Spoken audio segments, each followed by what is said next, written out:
Wesh YouTube, comment vas-tu? Moi, comme d'hab, je suis malade. Vraiment, cet hiver me fracasse. Aujourd'hui, je te retrouve pour te montrer les livres qui me donnent très envie pour ce printemps. Peut-être que je ne les lirai pas tous, peut-être qu'en cours de route, encore une fois, tu le sais, je changerai d'avis et je lirai autre chose. Mais là, dans l'instant, voilà les livres que j'ai très envie de lire ce printemps. Je vais commencer par te montrer les quelques graphiques parce qu'il n'y en a pas énormément, puis les livres que j'ai vraiment envie de lire, que je compte lire ce printemps, puis ensuite ceux qui me font très envie, mais que je lirai en fonction du temps, de l'envie, bref, t'as compris.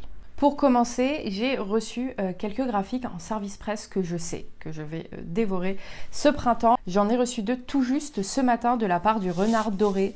J'ai reçu cette mignonnerie absolue qui s'appelle Contes fabuleux de la nuit de Miyako Miya, donc édité chez Le Renard Doré, où on nous dit que le temps de 14 récits courts, Miyako Miya dévoile ses 1001 facettes de conteuse. Imprégnées de beauté et de délicatesse, ses histoires se font tour à tour surprenantes, émouvantes et fascinantes. J'ai juste trop envie de le lire, il était dans ma wishlist. Bref, j'ai hyper hâte de lire ce petit manga. Et j'ai reçu en même temps la nouvelle sortie chez eux de cette mangaka qui s'appelle Louve, donc c'est le premier tome, ça va être en 2 tomes si j'ai bien compris. Donc toujours fait par Miyako Miya. Pareil, la mignonitude de l'objet, non mais je meurs. Qui va être l'histoire d'un frère et d'une sœur, elle, c'est une louve, bah d'ailleurs ça s'appelle Louve, et ils tentent de vivre loin de la ville, loin des habitants, pour être tout simplement en paix, parce que tu te doutes, quand on est très grande et qu'on a un très beau pelage, et tout simplement quand on est une louve, on n'est pas facilement accepté par les gens. C'est, si j'ai bien compris, un joli récit sur la différence et l'acceptation. Il me donne tout simplement très envie, je pense qu'en plus ça va se lire très vite, et alors les dessins ont l'air juste adorable. J'ai très hâte de lire ces 2 petits mangas. Dans les réceptions presse du coup de graphiques que je veux absolument lire ce printemps, il y a cette beauté absolue, non mais regarde-moi ça, qui s'appelle Anzuelo par Emma Rios avec une traduction de Marie-Paul Noël, édité évidemment chez 404 Graphiques. Regarde-moi cet énorme bébé. Le résumé nous dit « La violence n'est pas l'unique réponse à une vie sans espoir. La mer était plus vivante qu'on ne l'imaginait. Elle s'est élevée un jour submergeant le monde. Voici l'histoire de 3 enfants survivants, perdus mais réunis autour des changements physiques et mentaux provoqués par la terrible marée.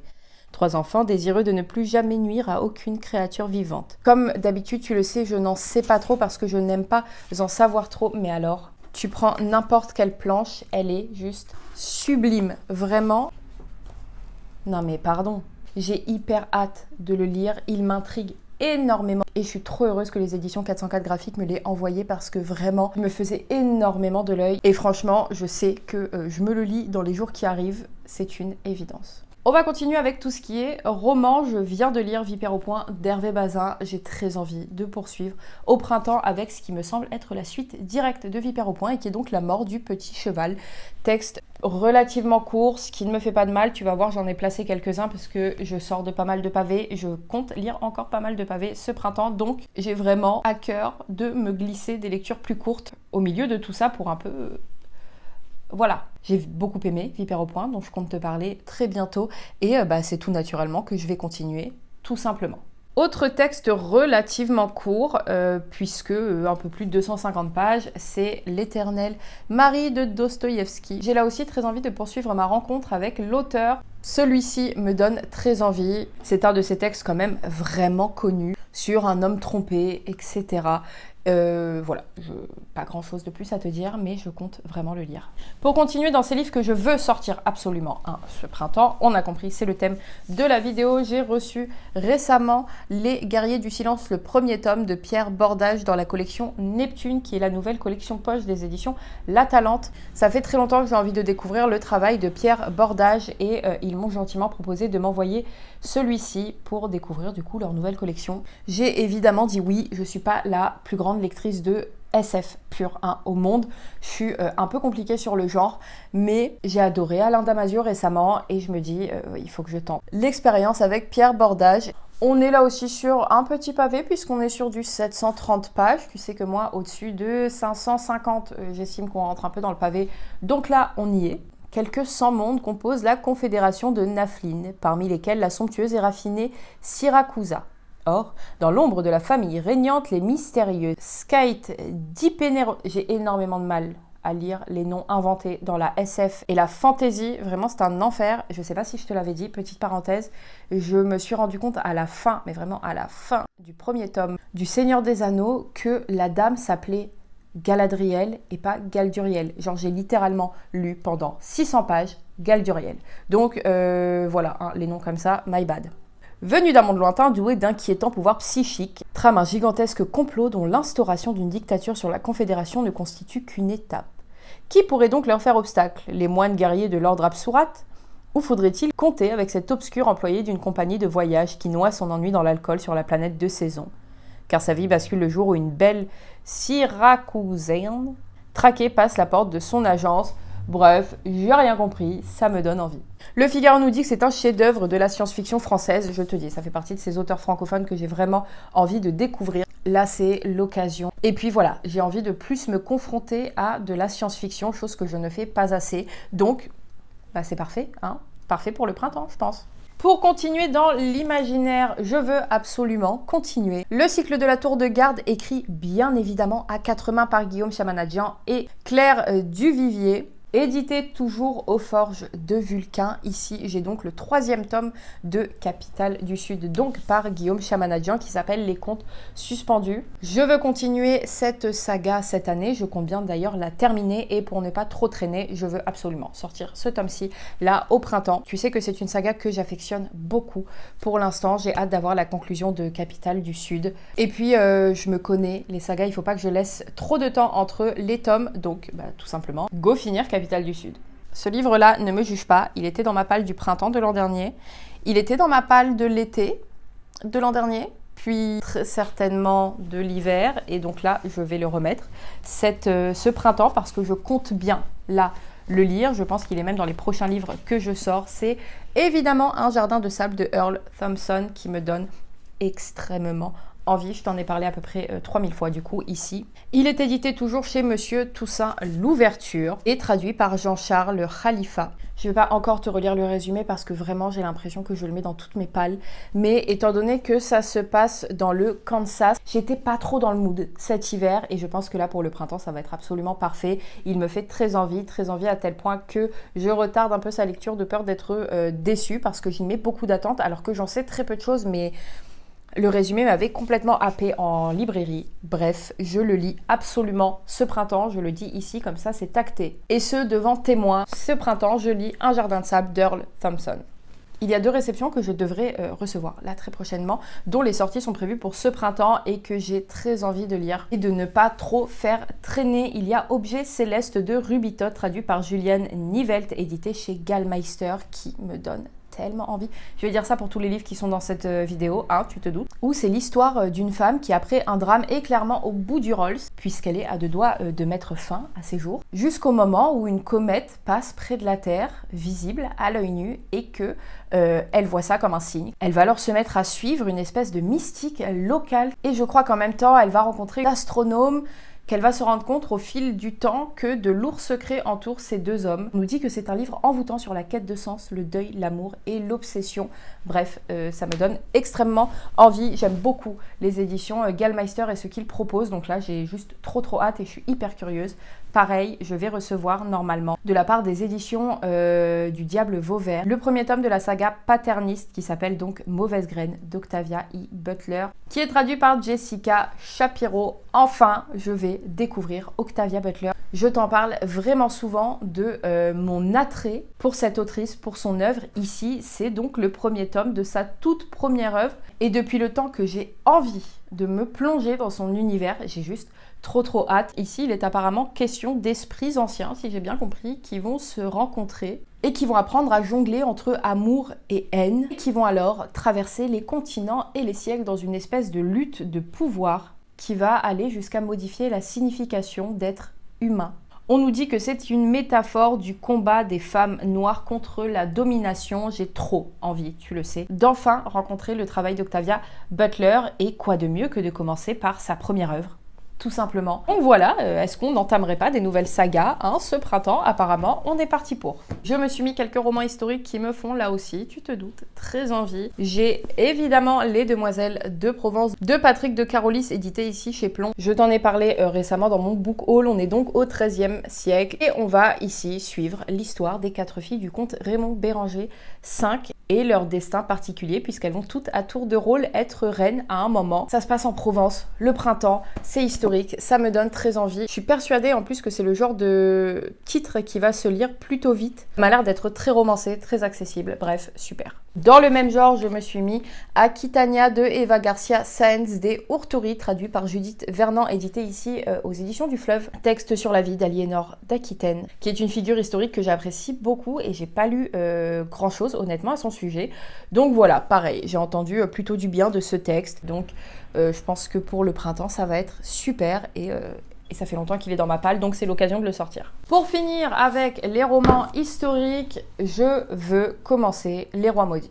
Je te rassure, c'est une intégrale. Hein. Le premier tome s'appelle Le Roi de Fer, c'est donc écrit par Maurice Druon. Ça a l'air d'être une épopée tout à fait extraordinaire dans laquelle j'ai vraiment trop hâte de me lancer. Je veux la commencer quoi, tout simplement ce printemps. Le premier tome en plus c'est pas si long que ça, il fait 230 pages donc je pense que c'est tout à fait jouable. Bref, je veux commencer Les Rois Maudits. Pour finir, dans cette sélection de livres que je veux absolument lire au printemps. Poisson de Ned Bauman, édité chez Albin Michel, Imaginaire, livre qui m'a été récemment envoyé par la maison d'édition. On est pareil sur de la SF qui a l'air ici pour le coup un petit peu barré, puisque le Daily Mail nous dit que c'est brutalement satirique et sinistrement hilarant. C'est l'histoire d'une espèce de lompe venimeux qui est en train de disparaître suite à un accident minier quelque part dans la mer Baltique. L'espèce humaine n'en a pas grand chose à faire de la disparition de ce poisson. Pourtant, 2 personnes ne l'entendent pas de cette oreille. Karine, convaincue que le lompe venimeux pourrait jouer un rôle capital dans ses recherches sur l'intelligence animale, et Marc, cadre sub de la compagnie minière qui risquerait très gros si le poisson venait à vraiment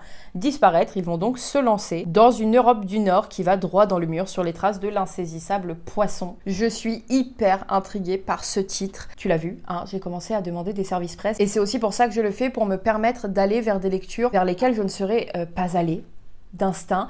Tu sais que moi j'aime me confronter à des choses qui sortent un peu de ma zone de confort pour pouvoir découvrir et te parler de ce genre de texte, donc je suis juste ravie de l'avoir et de pouvoir me lancer dans cette épopée. Et quand on me dit vraiment brutalement satirique et sinistrement hilarant, ça me donne envie. Voilà.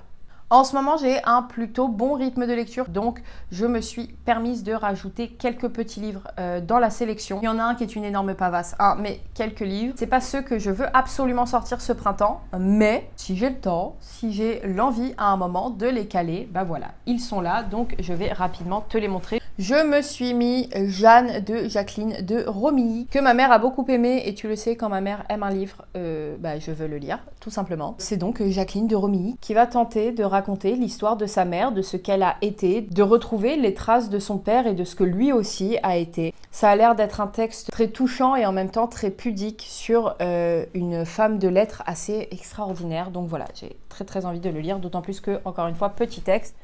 Bon, ici la Oriane du montage, ça faisait longtemps, non? Il s'avère qu'en fait il y a 3 livres que je voulais absolument mettre dans cette vidéo et que j'ai zappé, genre je sais pas, sur la table, j'ai pas vu la petite pile de ces 3 livres, donc je te les glisse très rapidement ici. J'ai évidemment rajouté Le Ventre de Paris, qui est donc le 3e tome par ordre de parution des Rougon-Macquart de Zola, parce que j'ai envie de continuer les Rougon-Macquart et que je compte bien en lire un ce printemps si j'ai le temps. Bon, on a Mafia l'assistant qui s'est joint à nous. Je te disais, j'avais aussi envie de me mettre pour le printemps Mon mari de Maud Ventura, parce que ce livre, il me donne envie, pas trop, je sais pas pourquoi. Et je sais que si je le fais traîner et que je ne le sors jamais, bah clairement je ne le lirai pas.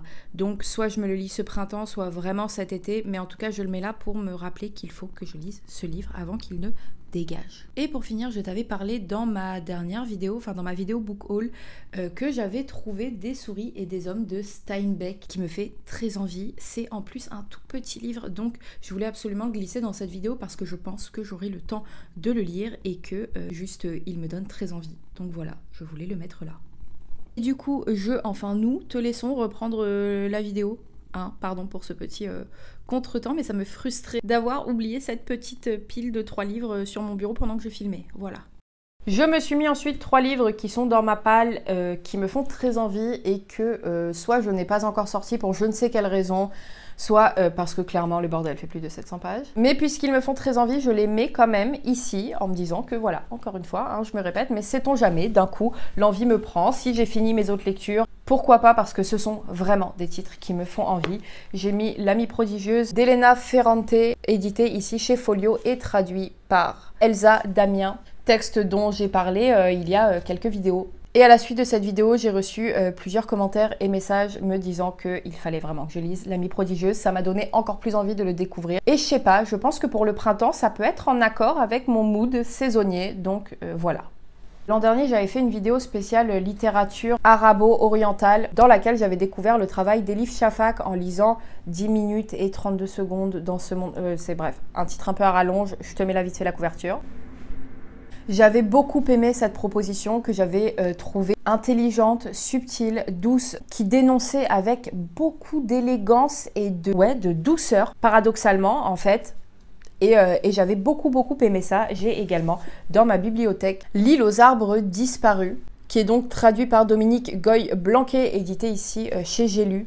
Je vais même pas te lire le résumé, je vais juste te dire qu'à la fin de celui-ci, on nous dit que de sa prose puissante, Elif Shafak nous conte l'histoire d'un amour interdit dans un climat de haine et de violence qui balaie tout sur son passage. Avec l'espoir tout de même de libérer la parole des générations précédentes. Apparemment, il y a un arbre, un figuier qui parle. Pareil, ma mère l'a lu, elle l'a beaucoup apprécié. Un figuier qui parle, voilà, il ne m'en faut pas plus, je veux le lire. Et puis j'ai mis dans cette pioche à lire qui, du coup, bascule dans clairement quelque chose d'un peu trop optimiste. Je pense, j'ai mis Œuvre de Dieu, La part du diable de John Irving, traduit par Guy et Françoise Cassaril aux éditions du Seuil dont je t'ai parlé, pareil dans mon dernier book haul. Je veux absolument lire John Irving. Ce livre me donne tellement envie. J'ai toujours entendu dire que ces histoires étaient particulièrement puissantes avec des personnages forts qui résonnaient longtemps. C'est exactement ce qui me plaît. On est sur du 600 pages, mais alors c'est écrit tout petit. C'est la seule chose qui honnêtement là me rebute un petit peu parce que je te dis j'enchaîne les pavés et qu'au bout d'un moment, je sais pas, je fatigue un peu là en ce moment. Mais bon, je me suis mis plein de livres beaucoup plus courts donc ça devrait aller. Toujours est-il que si à un moment j'ai le temps et si à un moment j'ai l'envie, ce serait avec grand plaisir que je me lancerai dans cette lecture. Donc je le mets quand même dans cette palle, même si, voilà, pour le coup c'est vraiment le livre que je ne suis pas sûre de réussir à sortir. Et bien voilà, on a fait le tour de cette espèce de pioche à envie, je sais jamais trop comment l'appeler. J'aime pas trop le thème pile à lire parce que je trouve qu'il a un truc qui moi me stresse un peu, genre ce sont les livres que tu as à lire, tranquille. Mais en tout cas, ce sont mes envies du moment, j'espère que ça t'a plu. Encore une fois, et comme d'habitude, dis-moi si tu en as lu certains de cette liste, s'il y en a que tu as également potentiellement dans ta pioche à lire du printemps. Est-ce que tu fais d'ailleurs des pioches à lire par saison? Je sais que moi je suis très connectée, dirons-nous, aux saisons. Enfin bon, j'espère que cette vidéo t'a plu, j'espère que tu as passé un bon moment en ma compagnie. Moi je te retrouve dimanche prochain pour une nouvelle vidéo et d'ici là, prends bien soin de toi.